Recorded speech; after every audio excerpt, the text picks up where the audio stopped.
বন্ধুরা, তোমরা কেমন আছো? নিশ্চয় ভালো আছো সবাই। হ্যাঁ, আমি আজকে পুজো করে প্রতিদিনের মতন পুজোর জায়গা ঠাকুরকে দেখিয়ে তারপরে সব কাজ শুরু করি। জলখাবার ওই রেডিমেডই খাই। পুজো হলো এতক্ষণে, এবারে পুজো ওষুধ খাবো, জলখাবার খাবো, তারপরে একটু রেস্ট করে আবার রান্না।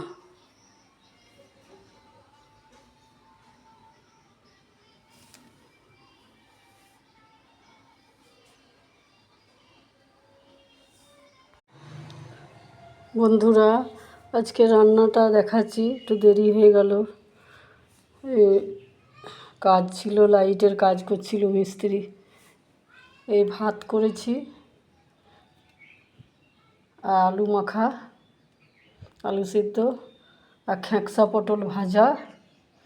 আর এইটা একটা বড়ি, ভিন্ডি, পটল আর তেঁতুল ভিজিয়ে ভাজা গুঁড়ি, জিরে ভাজা গুঁড়ি, পাঁচফোড়ন ভাজা গুঁড়ি দিয়ে এটা একটা টক টাইপের করেছি, ঝোল।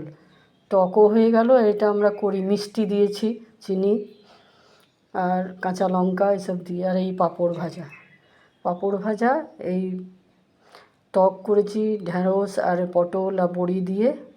তেঁতুল ভিজতে দিয়েছিলাম, তেঁতুল দিয়েছি পরে লাস্টে নামাবার সময়। আর এই পটল খেঁকসা ভাজা, आलू साना, भात।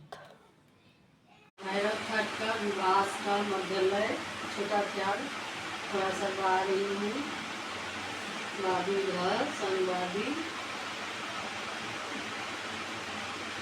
जड़, वादी घर, संवादी जड़।